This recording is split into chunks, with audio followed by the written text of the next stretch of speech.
the end of the day, ebidensya pa rin po ang kailangan manaig. And we can just hope and pray na yung ating mga senator judges, na yun pa rin yung maisip nila beyond their political colors. Because at the end of the day, it's still the evidence. So ma'am, given the 5 days that have passed, ano po sa palagay ninyo yung pinaka-ebidensya na maaari pong mag-change ng trajectory nito pong impeachment trial? Ano yung kailangang ipresenta ng prosecution? Ano yung kailangang ipresenta ng defense? Or more the prosecution, because the burden of proof was on the prosecution. Let's not talk about the evidence of the defense. It will come later. Yes, sila, dapat inuna na lang nila yung confidential funds. Kasi sabi nila, meron naman silang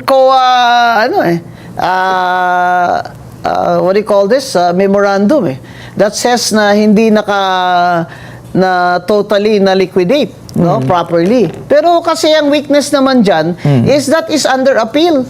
If that is under appeal, then it is not definitive that she was not able to validly show that the Vice President, spent that confidential funds properly or lawfully. So, because that is under appeal Okay, so it creates a doubt. Hindi pwedeng just because ako, nag-COA commissioner din ako, Ricky, civil service na lang ang hindi ako nag-commissioner Palagi ko, ambisyonin ko yun. Hindi pwedeng, by that mere fact alone, na isang memorandum lang ng disallowance, proof na ninakaw niya yun, na binulsa niya yun. Because nga, ang disallowance is based on the premise na hindi mo yan na-liquidate ng tama. Wala kang mga resibo. Kasi kung minsan, pabilisan, wala na lang resibo ba? Nangyari, gasolina. Alam mo, asar na asar ako dyan nung mayor ako.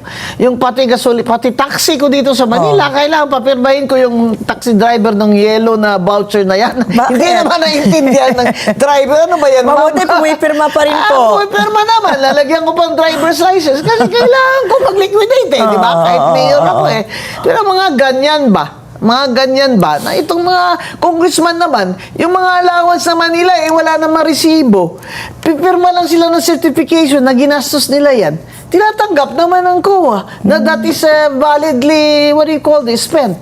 Bakit unfair naman kayo?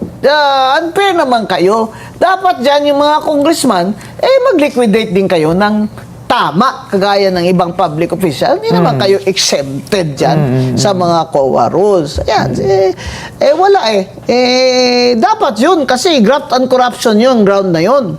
Yung hindi na-liquidate ng tama. Kaya, ang sinasabi ko, mali yata na inuna nila yung mga NBI agent na yan. Dapat inuna nila yung evidence nila doon sa confidential funds.